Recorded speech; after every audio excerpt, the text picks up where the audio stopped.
Hi dear student, मैं पवन शर्मा फिर से स्वागत करता हूं आप सब लोगों का अपने यूट्यूब चैनल पवंस क्लास में।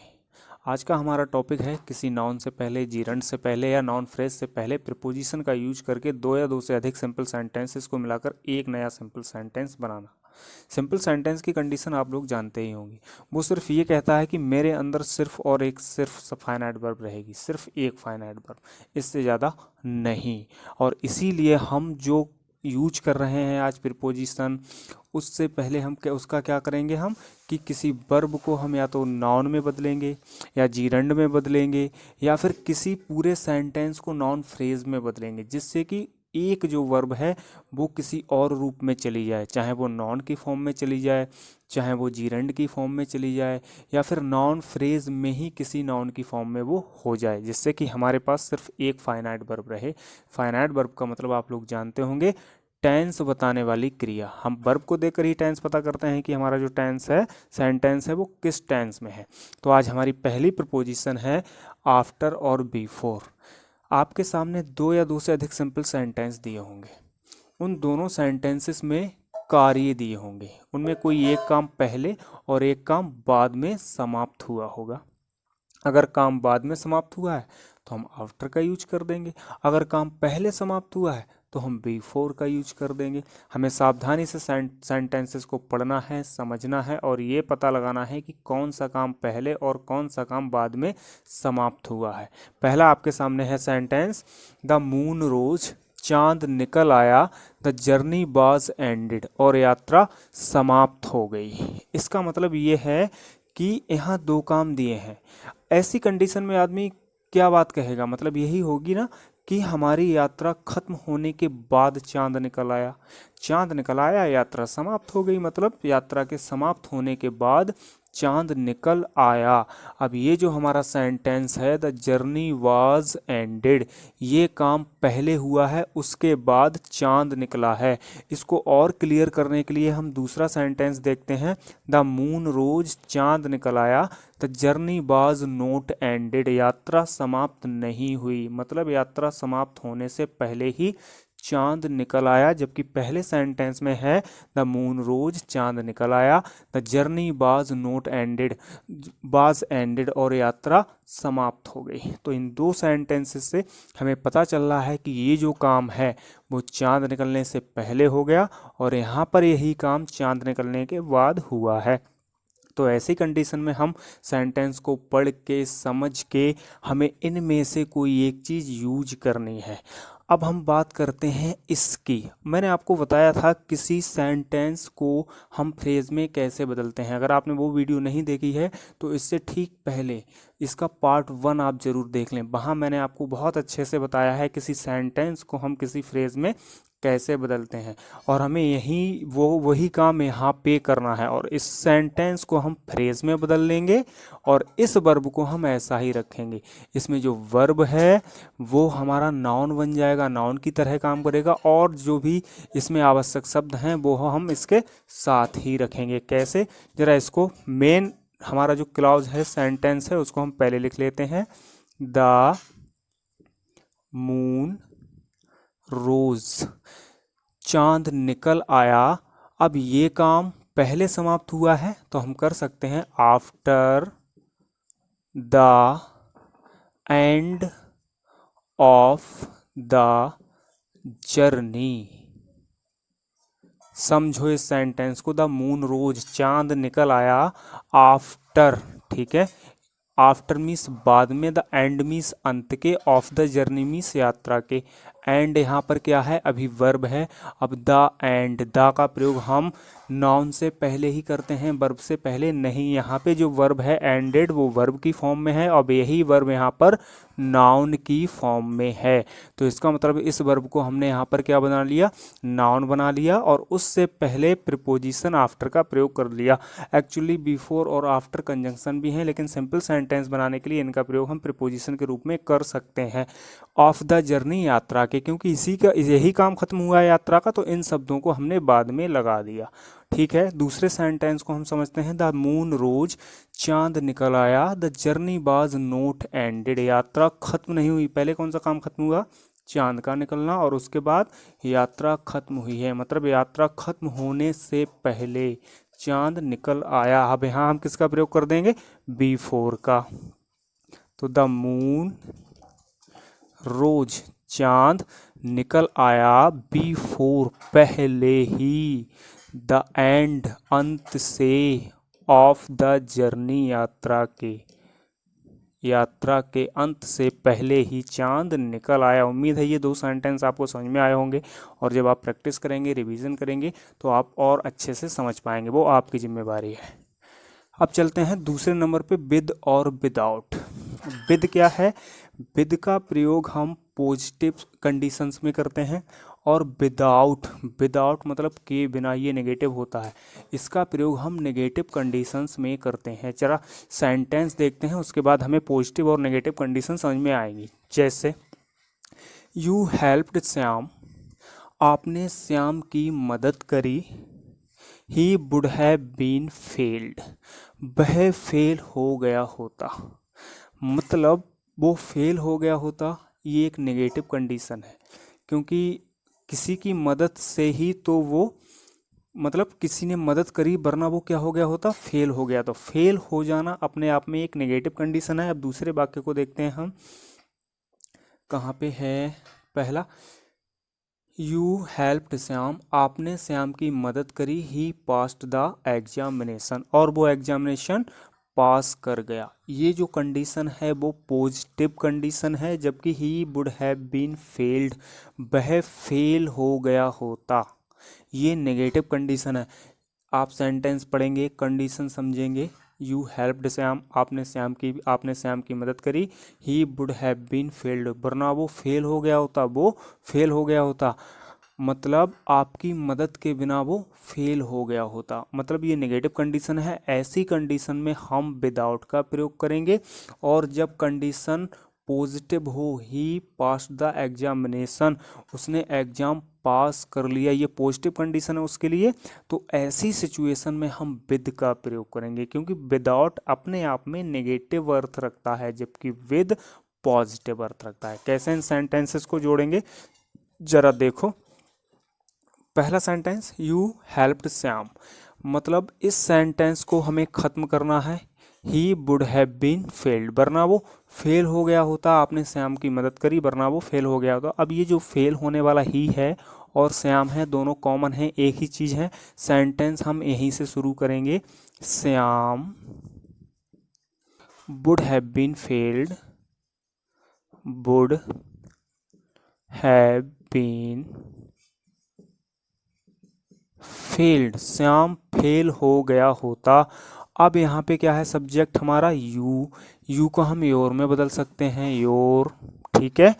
हेल्प, ये हमारा नाउन हो गया। अब इससे हम पहले लगा देंगे विदाउट, मतलब Shyam would have been failed, Shyam fail हो गया होता, विदाउट मीन्स बिना, योर हेल्प मीन्स आपकी सहायता के, आपकी सहायता के बिना श्याम फेल हो गया होता। उम्मीद है आपको ये सेंटेंस समझ में आएगा। बस आपको इतना समझना है, अगर सेंटेंस में कंडीशन नेगेटिव है तो हम विदाउट का प्रयोग करेंगे, और जो असिस्ट करने वाला सेंटेंस है, हेल्प करने वाला सेंटेंस है, उसको हम फ्रेज में बदलेंगे अर्थ के हिसाब से। ये सेंटेंस यहाँ पर भी हो सकता था, और ये सेंटेंस यहाँ पर भी हो सकता था।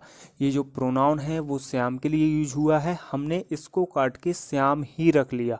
जब नाउन और प्रोनाउन में से चयन करना हो तो हम हमेशा ऐसी सिचुएशंस में नाउन का ही चयन करते हैं। तो ये चीज़ क्लियर, ठीक। दूसरा सेंटेंस देख लेते हैं, यू हेल्प्ड श्याम, आपने श्याम की मदद करी। ही पास द एग्जाम, और उसने एग्जाम पास कर लिया, कंडीशन पॉजिटिव है, फेल नहीं हो गया होता, वो पास कर चुका है। तो हम वही करेंगे जो इस सेंटेंस में हमने किया है, ही को हम काट देंगे और श्याम को लिख लेंगे, क्योंकि श्याम क्या है, नाउन है, मतलब Shyam passed the examination, with लगा देंगे क्योंकि पॉजिटिव कंडीशन है ये, विद। अब you helped, your help, with your help, Shyam ने आपकी सहायता से एग्जाम पास कर लिया, क्योंकि पास करना पॉजिटिव है, फेल हो गया होता नेगेटिव है। उम्मीद है ये चीज़ आपको समझ में आई होगी। अब हम चलते हैं 8 पर। ड्यू टू और on account of. Due to और ये चीज़ ऑन अकाउंट ऑफ सेम है, एक ही कंडीशन में यूज की जाती हैं, लेकिन जो 8 है वो विभिन्न विभिन्न अर्थों में विभिन्न विभिन्न जगह प्रयोग की जाती है। एक दो सेंटेंस में आपको समझाने की कोशिश करूँगा कि आपके लिए आपके कोर्स में अगर आप ये सीख रहे हैं तो सिंपल सेंटेंस में मैक्सिमम इसका प्रयोग कहाँ और कैसे किया जाता है। इसका प्रयोग किसी के व्यवहार से संबंधित सेंटेंस में किया जाएगा। ठीक है, जैसे पहला सेंटेंस पढ़ते हैं इससे संबंधित। She behaved very rudely with me. उसने मेरे साथ बहुत खराब व्यवहार किया। समझते रहना है। I was very disappointed at this. मैं इस पर बहुत ही निराश हुआ।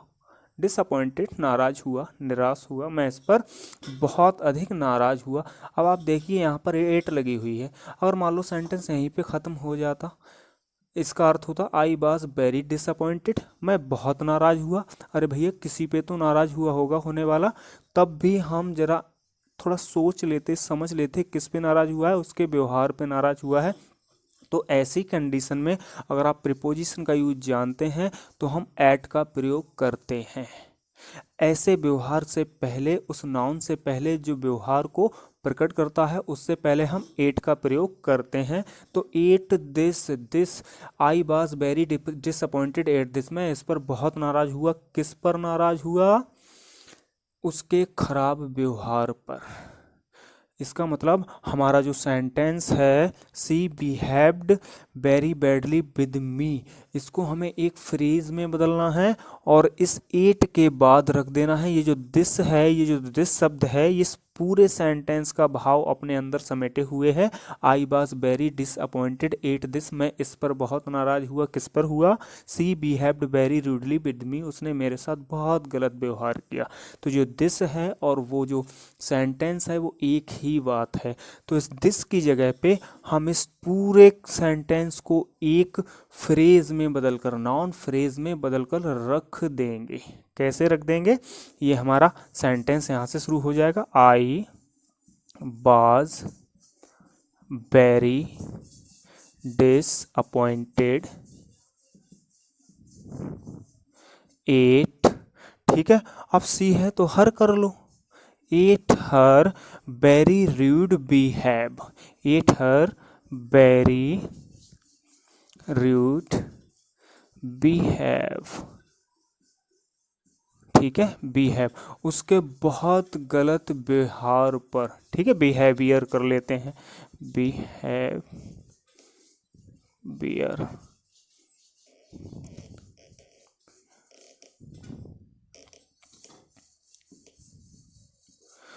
वेरी रूड बिहेवियर, उसके बहुत गलत व्यवहार से मैं बहुत डिसअपॉइंटेड हुआ। आई वॉज वेरी डिसअपॉइंटेड, मैं बहुत नाराज़ हुआ। ईट हर वेरी रूड बिहेवियर, उसके बहुत गलत व्यवहार से, उसके बहुत गलत व्यवहार से मैं बहुत अधिक नाराज़ हुआ। अब हम क्या कहेंगे कि सर बेदमी कहाँ गया? अरे आई लग तो गया। सिंपल सेंटेंस जोड़ रहे हैं तो दो चीज़ें बार बार रिपीट करने की कोई भी ज़रूरत नहीं है, क्योंकि आई उसी को शो कर रहा है। अगली हमारी वो है प्रीपोजिशन ड्यू टू या ऑन अकाउंट ऑफ।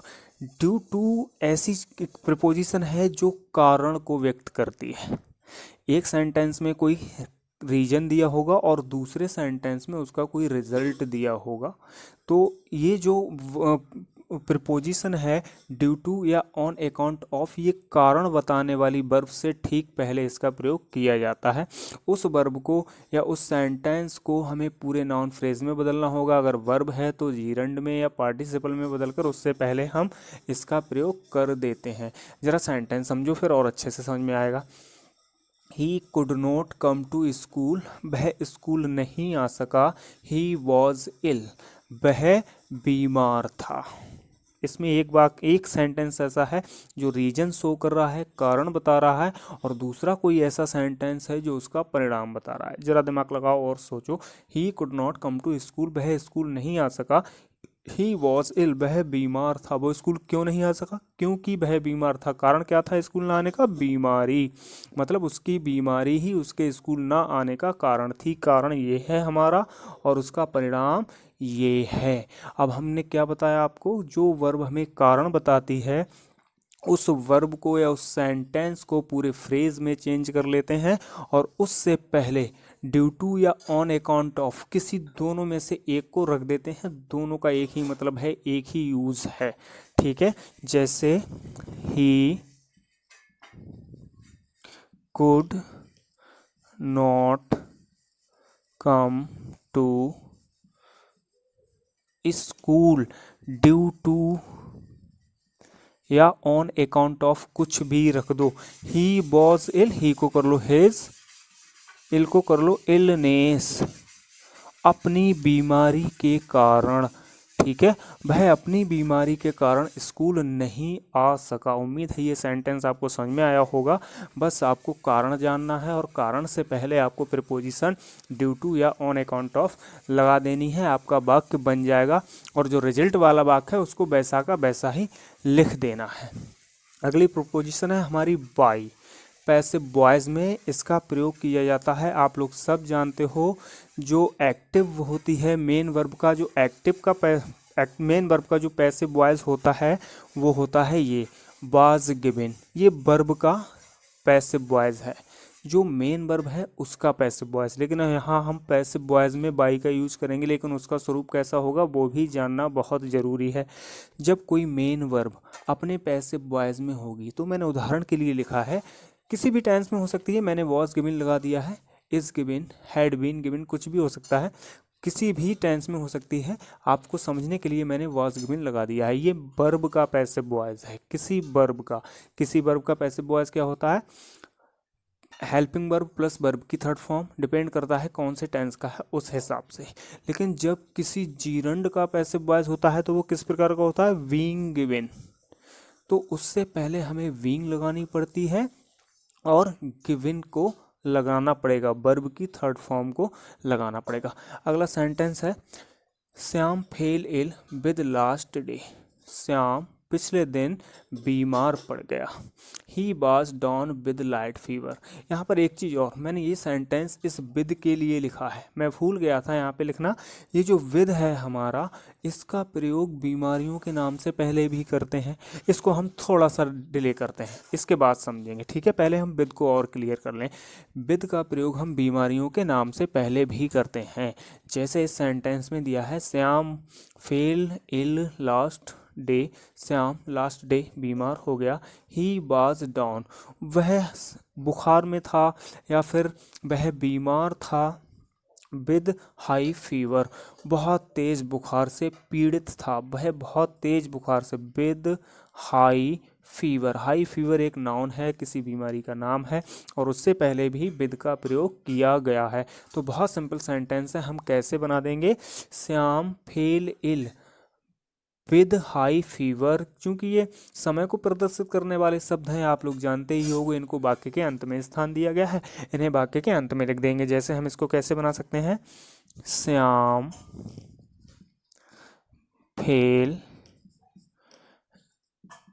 इल, ठीक है, with high fever, with high fever last day, last day. उम्मीद है ये वाक्य आपको पूरा समझ में आ गया होगा। कुछ भी नहीं है, सिर्फ हमने विद हाई फीवर मेन जो हमें लिखना था वो हमने लिख दिया वाक्यों को जोड़ने के लिए, और लास्ट डे समय को प्रदर्शित करने वाले शब्द हैं, उनको हम हमेशा बाद में ही लिखते हैं। अगली स्लाइड में आप देखेंगे पैसिव वॉइस में बाई का प्रयोग कैसे करेंगे। वर्ब की फर्स्ट फॉर्म की पैसिव वॉइस ये है और जीरंड की पैसिव वॉइस ये है। इसके अलावा एंड है, इन्फिनेटिव है, कुछ हिंट्स भी हैं आपको देखने के लिए, समझने के लिए। अगली ही स्लाइड में, इसी वीडियो में मैं आपको दिखाने जा रहा हूँ।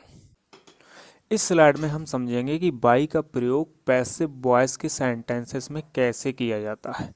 मैंने आपको पिछली स्लाइड में बताया था, जब किसी मेन वर्ब का पैसिव वॉइस होता है तो उससे पहले कोई हेल्पिंग वर्ब लगी होती है और प्लस वर्ब की थर्ड फॉर्म को लिख दिया जाता है। जैसे वॉज गिवन, ये हमारी मेन वर्ब की क्या है? पैसिव वॉइस फॉर्म है, ठीक है। लेकिन जब किसी जीरंड की पैसिव फॉर्म होती है तो उससे पहले हम बीइंग लगाते हैं और गिवन, यही हमें करना है। आपके सामने दो सिंपल सेंटेंस दिए होंगे, दोनों सिंपल सेंटेंस अधिकांश आपको दोनों ही पैसिव वॉइस में मिलेंगे। तो उनमें से किसी उपयुक्त वाक्य को देखकर आपकी उसकी वर्ब को जीरंडियल पैसिव वॉइस में बदलना पड़ेगा, और जो मेन वर्ब है उसको वैसा का वैसा ही रखते हैं। जरा देखते हैं कैसे होगा, तब आपको ज़्यादा समझ में आएगा। ही वॉज अवॉर्डेड, उसको इनाम दिया गया था। वॉज प्लस वर्ब की थर्ड फॉर्म पास्ट इंडेफिनिट का पैसिव वॉइस, मेन वर्ब का पैसिव वॉइस, जीरंड का नहीं है। He was given A trophy, उसको एक ट्रॉफी दी गई, उसको इनाम दिया गया, उसको ट्रॉफी दी गई, मतलब उसको ट्रॉफी देकर इनाम दिया गया, यही तो है, यही तो कहेंगे। उसको रुपए देकर सम्मानित किया गया, उसको साल डालकर सम्मानित किया गया, उसको इनाम देकर सम्मानित किया गया। मैंने उदाहरण में जो वर्ब लिखी है वाज गिवन, उसी को यहाँ मैंने सम्मिलित किया है वॉज गिवन। इस वॉज गिवन को हमें बीइंग गिवन और इससे पहले वर्ब की थर्ड फॉर्म को लिख देना है। बहुत सिंपल है, जैसे he was awarded, he was awarded. अब ये हमारी मेन वर्ब रह गई, ठीक है। हमें एक मेन वर्ब रखनी है जो हमें टेंस बता सके, एक फाइनाइट वर्ब रखनी है, और दूसरी वर्ब को हमें क्या करना है, जीरंड में बदल देना है, नॉन में बदल देना है। अगर शब्दों के साथ रखना है तो नॉन फ्रेज में बदल देना है। अब हम क्या कर देंगे, ही वॉज अवॉर्डेड बाय, ये एक ही है तो एक ही लिख लो, बाय बीइंग, इसको हमने बीइंग में बदल दिया, गिवन ए ट्रॉफी, उसको एक ट्रॉफी देकर इनाम दिया गया। बहुत सिंपल है, उम्मीद है समझ में आ गया होगा। फिर से मैं बता दूं, दो सिंपल सेंटेंस होंगे, दोनों की ही वर्ब पैसिव में होंगी, और जो एक सुइटेबल वर्ब होगी उसको आपको जीरंडियल पैसिव में बदल देना है। जैसे मैंने यहाँ पर किया है वही आपको करना है। वहाँ सेंटेंस आप बनाओगे, पता आपको होगी कौन सी वर्ब सुइटेबल है जिसको हम जीरंड का पैसिव बना दें, ठीक है। अगले सेंटेंस में हम आते हैं। अब हमारा है क्या, ये है हमारा कंजंक्शन एंड तो प्रीपोजिशन है ही नहीं, ये तो कंजंक्शन है। इससे हम सिंपल सेंटेंस कैसे बना सकते हैं, ये कुछ लोगों के दिमाग में आ रहा होगा, लेकिन मैं आपको बता दूं, अगर कंजंक्शन एंड से दो वर्ब जुड़ती हैं तो वो सिंपल सेंटेंस नहीं होता है, तो वो एक कंपाउंड सेंटेंस बनता है। जब उसी एंड से दो शब्द जुड़ते हैं, चाहे वो दो नाउन हो, चाहे दो वो नाउन फ्रेज हो, कुछ भी हो, बस नाउन ना हो, वो वर्ब ना हो। अगर वर्ब नहीं है तो हमारा वो सिंपल सेंटेंस बन जाएगा। कैसे बन जाएगा जरा देखते हैं। आई वॉट ए पेन, मैंने एक पेन खरीदा। आई वॉट ए पेंसिल, मैंने एक पेंसिल खरीदी। I bought a book too also, मैंने एक किताब भी खरीदी। अब हमें तीनों को एंड से जोड़ना है, कोई वर्ब नहीं जुड़ेगी। I bought, I bought, I bought, तीनों में ही सेम है, इसको कॉमन ले लेते हैं, ठीक है। आई वॉट, ठीक है। ए पेन, कॉमा लगा दो। अगर सिर्फ दो चीजें होती, I bought a pen and pencil करके जोड़ देते, लेकिन तीन से ज्यादा, दो से ज्यादा है तो हम दूसरे को कॉमा से जोड़ देंगे। ए पेंसिल एंड ए बुक, बस यहाँ तक हम वाक्य को रखेंगे और हमारा वाक्य क्लियर है। I bought a pen comma a pencil and a book. अगर दो चीज़ें होती तो हम यहाँ पर एंड लगा देते, लेकिन तीन चीज़ें हैं तो हमें बिल्कुल लास्ट वाले नाउन को एंड से जोड़ना है। उम्मीद है एंड आपको समझ में आ गया होगा। अब जरा इसे बहुत अच्छे से समझना है। इन्फिनिटिव, इसका प्रयोग परिणाम के लिए, कारण के लिए, सब तरीके से किया जाता है। रीजन, रिजल्ट दोनों में इसका प्रयोग किया जाता है। थोड़ा अद्भुत इसका काम है, लेकिन बहुत सिंपल है अगर आपने थोड़ा सा दिमाग लगा दिया। पहला सेंटेंस पहले समझ लेते हैं, कैसे कैसे सेंटेंस होंगे जहां हमें इन्फिनिटिव का प्रयोग करना है, क्या नियम होंगे, क्या रूल्स होंगे जिन्हें हमें अपनाना है, जिनसे हमें वाक्य को जोड़ना है, बनाना है। पहला वाक्य है Mohan went to Agra, he saw the Taj there. Mohan Agra गया, उसने वहां ताज देखा। इसमें क्या है, एक वाक्य में रीजन है और दूसरे वाक्य में उसका पर्पस है, उद्देश्य है। मतलब इन्फिनिटिव से हमें रीजन और उद्देश्य प्रकट करने वाले वाक्यों को जोड़ना पड़ता है। जो क्रिया उद्देश्य को बताती है उसकी फर्स्ट फॉर्म से पहले हमें टू लगा देना है और फिर वही फर्स्ट फॉर्म यहाँ पे लिख देनी है। बस आप लोग इन्फिनिटिव को जानते होंगे, टू प्लस वर्ब की फर्स्ट फॉर्म वही इन्फिनिटिव कहलाता है। हमें ये सोचना है कि पहले तो ये समझना है कि जो इन्फिनिटिव है वो रीजन और पर्पस दोनों को जोड़ने वाला काम करता है, रीजन और रिजल्ट दोनों को जोड़ने का काम करता है इन्फिनिटिव। अगर वाक्य में रीजन और पर्पस हैं, कारण और उद्देश्य हैं, तो उद्देश्य वाली वर्ब को हमें क्या करना है, इन्फिनिटिव में बदलना है। अगर रीजन और कारण है तो कारण वाली वर्ब को हमें इन्फिनिटिव में बदलना है। अलग अलग सिचुएशंस होंगी, कारण वाली बाद में देखते हैं, पहले पर्पस वाली देख लेते हैं। मोहन वेंट टू आगरा, मोहन आगरा गया। ही saw the ताज देयर, वहाँ उसने ताज देखा। मोहन जाने का उद्देश्य क्या था, वहाँ ताज देखना। तो ये जो हमारी वर्ब है सा, ये हमें उद्देश्य बता रही है, तो हम इसकी वर्ब की फर्स्ट फॉर्म को लिखेंगे और इससे पहले टू लगा देंगे, बाकी शब्द इसके साथ लिख लेंगे जो जरूरी है। अब देयर को हम नहीं लिखेंगे क्योंकि देयर मीन्स आगरा, वहाँ उसने ताज देखा, कहाँ उसने ताज देखा, आगरा, आगरा देखा, तो हम उसे बिल्कुल नहीं लिखेंगे और ये वाक्य पूरा हम ऐसा ही उतार देंगे, जैसे Mohan went to Agra, Mohan went to Agra to see the Taj, Mohan Agra Taj देखने के लिए गया। देयर को हमने क्यों नहीं लिखा, क्योंकि इसका नाउन यहाँ पे है और वो उसका प्रोनाउन है, तो हमने नहीं लिखा। अगला वाक्य देखते हैं, Raghu became very happy, Raghu बहुत खुश हुआ।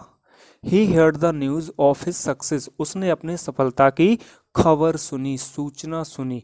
वो क्यों खुश हुआ, क्या कारण था, क्योंकि उसने अपनी सफलता की खबर सुनी। यहाँ कारण है, रीजन है, कारण है, यही है यहाँ पे। एक में क्या है, रीजन, और दूसरे में उसका परिणाम है।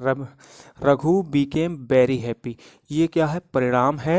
He heard the news of his success, उसने अपनी सफलता की खबर सुनी, ये कारण है। तो कारण वाली वर्ब को हम क्या कर देंगे, इन्फिनिटिव में बदल देंगे, और मेन वर्ब है जो हमारी परिणाम वाली है उसको हम वैसा का वैसा ही रखेंगे। कैसे,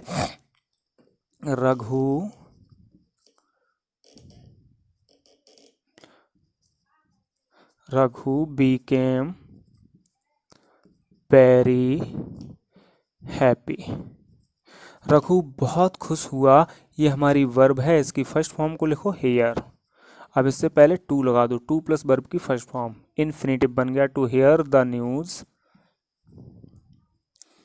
ऑफ हिज सक्सेस, अपनी सफलता की खबर सुनकर रवि बहुत खुश हुआ। राघव, रघु बहुत खुश हुआ, मतलब ये क्या है, परिणाम। परिणाम वाली वर्ब को हमने वैसा का वैसा ही रखा, और जो कारण था, कारण वाली वर्ब को हम क्या कर लेते हैं, फर्स्ट फॉर्म में बदलते हैं, उससे पहले टू लगा देते हैं, जिससे कि एक इन्फिनिटिव बन जाता है और हम वाक्यों को जोड़ देते हैं।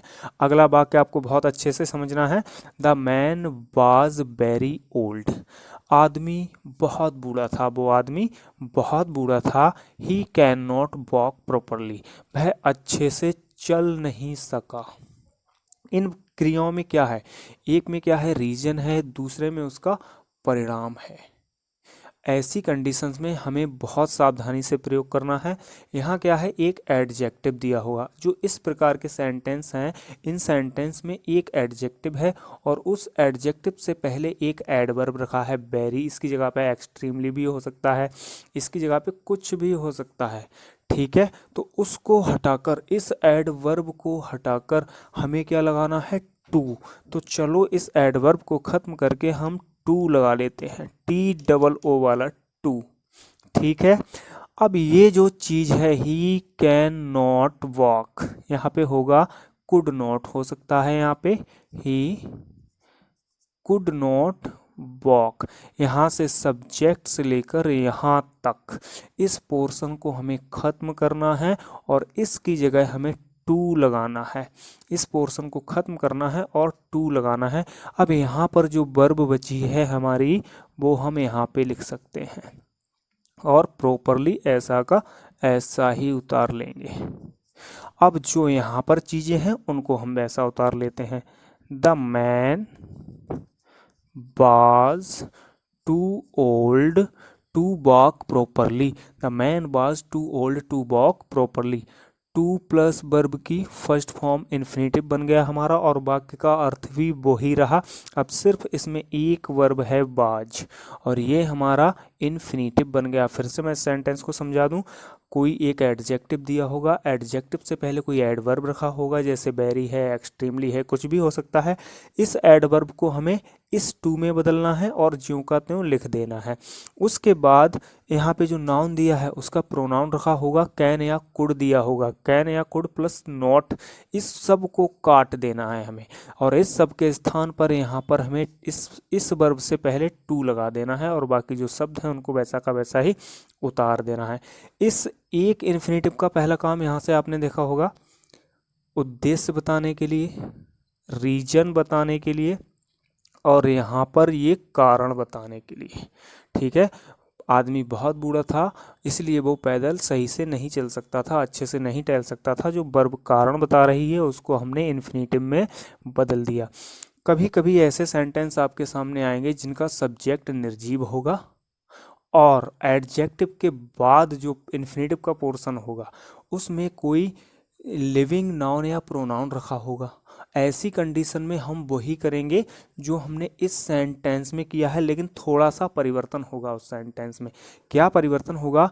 जो एडजेक्टिव के बाद, एडजेक्टिव और उसके बाद जो नाउन प्रोनाउन रखा है, यहाँ पे दे प्रोनाउन है, इसको फॉर देम में बदल देते हैं। बहुत सिंपल है, जब आप प्रैक्टिस करोगे तो आपको बहुत अच्छे से आ जाएगा। जैसे मैं आपको करके बताऊं, इसकी जगह पे हमें क्या करना है? टू, टू हाई, चूंकि इसका ये hill, the hill was very high, चोटी बहुत ऊंची थी। They could not climb it, वो इसको नहीं चढ़ सके। तो दे है, इस दे के लिए हम फॉर देम कर देंगे। यहाँ पे कोई नाउन होता, नाम होता राम, तो फॉर राम, आई होता फॉर मी, ही होता फॉर हिम, फिर ये टू क्लाइंब कर देंगे। ठीक है, हमारा ये चीज क्लियर। करना क्या है, अगर यहाँ पे कोई निर्जीव हो और दूसरे वाक्य में कोई सजीव सब्जेक्ट हो तो पहले वाक्य को तो हम ज्यों का त्यों उतार लेंगे, बस वहाँ क्या करेंगे, हम इस एडवर्ब की जगह पे टू लगा देंगे। The hill was too high, चोटी इतनी ऊंची थी, फॉर देम, उनके लिए, टू क्लाइंब, चढ़ सकने के लिए। मतलब चोटी इतनी ऊंची थी, पहाड़ी इतनी ऊंची थी कि वो चढ़ नहीं सकते थे। फिर से समझ लो आप इसको थोड़ा सा। दो सिंपल सेंटेंस दिए होंगे, किसी एक सिंपल सेंटेंस में जो नाउन दिया होगा, जो सब्जेक्ट दिया होगा वो निर्जीव होगा, दूसरे में सजीव होगा। एक एडजेक्टिव दिया होगा निर्जीव वाले में और उससे पहले एडवर्ब दिया होगा। उस एडवर्ब को हम टू में बदल देंगे। इस जो दूसरा हमारा लिविंग नाउन या प्रोनाउन है उसे उससे पहले फार लिखेंगे, अगर प्रोनाउन है तो उसे ऑब्जेक्टिव केस में रखेंगे और उसके बाद यहाँ जो वर्ब है उससे पहले टू लगा देंगे और उस वर्ब को लिख देंगे। इस इट को हम दोबारा नहीं लिखेंगे क्योंकि एक ही सिंपल सेंटेंस है। ये जो इट है वो इस हिल के लिए है। The hill was very high, जो पहाड़ी थी वो बहुत ऊपर थी, ऊंची थी। They could not climb it, वो इसको चढ़ नहीं सके। किसको चढ़ नहीं सके? हिल को। तो इसे हम बार बार नहीं लिखेंगे। इस प्रकार ये हमारा सेंटेंस क्लियर हो गया। उम्मीद है ये आपको समझ में आया होगा। अब बात करेंगे कुछ हिंट्स की। अगली स्लाइड में कुछ हिंट्स होंगी जिन्हें देखकर आप पहचान लोगे कि हम कहाँ आफ्टर लगाएंगे, कहाँ विदाउट लगाएंगे, कहाँ हमें क्या लगाना है। कुछ हिंट्स हैं, हालांकि मैं हिंट्स पे ज़्यादा भरोसा नहीं करता क्योंकि हिंट्स हमेशा काम नहीं आती, लेकिन अपनी समझ हमेशा काम आती है। फिलहाल मैं आपको दिखाने की कोशिश करता हूँ अगली स्लाइड में। इस स्लाइड में हम समझते हैं कुछ हिंट्स जो आपको मिल जाएंगी। उम्मीद है आपको ये चीज़ समझ में आएगी। अगर वाक्य में देन का प्रयोग हुआ हो, दो सिंपल सेंटेंस हो, उनमें से किसी एक वाक्य में देन लगा हो, तो उसमें आपको ये देखना है कि जो काम पहले ख़त्म हुआ है उस वर्ब को आपको पार्टिसिपल में बदलना होगा और उससे पहले आप आफ्टर का प्रयोग कर देंगे। पार्टिसिपल मतलब वर्ब की फर्स्ट फॉर्म और उसमें आईएनजी, और दूसरे वाक्य सेंटेंस को यूं ही जोड़ देंगे और उससे देन हटा देंगे। जैसे सी रीच्ड स्कूल, वह स्कूल पहुंची। देन सी फिनिश्ड हर वर्क, और उसने अपना काम खत्म किया। तो पहले वो स्कूल पहुंची है, उसके बाद उसने अपना काम खत्म किया है। तो जो पहले काम हुआ है उसको हम फर्स्ट फॉर्म में लिखेंगे रीच, और उसमें आईएनजी, रीचिंग, मतलब आफ्टर का प्रयोग कर देंगे हम। आफ्टर रीचिंग स्कूल, स्कूल पहुंचकर, कॉमा, सी फिनिश्ड हर वर्क। जो काम पहले खत्म हुआ है उसको हम पार्टिसिपल में बदल देंगे और उससे पहले आफ्टर लगा देंगे, और दूसरे सेंटेंस को हु वहू वैसा का वैसा ही लिख देंगे, देन को नहीं लगाते। You help Ram otherwise he would have been failed, आपने राम की मदद करी अन्यथा वो फेल हो गया होता। अगर वाक्य में अदरवाइज आ जाए तो विदाउट का प्रयोग करते हैं नाउन फ्रेज से पहले। इससे पहले मैं आपको समझा चुका हूँ ऐसे सेंटेंस, लेकिन एक पहचान है, एक ट्रिक है, इसे आप समझ लें। अगर वाक्य में अदरवाइज आ जाए तो अदरवाइज वाले वाक्य को हम वैसा का वैसा ही उतार लेते हैं। जैसे यू हेल्प्ड राम, आपने राम की मदद करी, अदरवाइज ही अन्यथा वह कौन, राम। तो हम लिखेंगे Ram would have been failed, would have been failed। Otherwise वाले वाक्यों में जो दूसरा वाक्य होगा जिसमें अदरवाइज नहीं लगा होगा उससे पहले हम विदाउट का प्रयोग करेंगे, और इसको हम किस में बदल देंगे, नाउन फ्रेज में। यू है तो योर हेल्प, चूंकि राम हमने ही की जगह पे पहले ही लिख चुके हैं तो इसे छोड़ देंगे, योर हेल्प हो जाएगा ये जो हमने यहाँ पे उतार लिया है। तो डियर स्टूडेंट्स, आपके लिए वीडियो बनाता हूँ, थोड़ी मेहनत करता हूँ और कोशिश करता हूँ कि आप लोगों को वीडियो पूरी समझ में आए, और उम्मीद है कि आप मुझे लाइक करेंगे, शेयर करेंगे और सब्सक्राइब भी करेंगे, थोड़ा कोऑपरेट भी करेंगे आप मुझे। तो यूं ही मैं वीडियो बनाता रहूँगा, आप देखते रहें, प्लीज़ सपोर्ट करते रहें। मेरी वीडियो देखने के लिए थैंक यू वेरी मच, और जल्द ही एक नई वीडियो में मिलूँगा जो आपके लिए बहुत हेल्पफुल होगी। तब तक के लिए नमस्कार।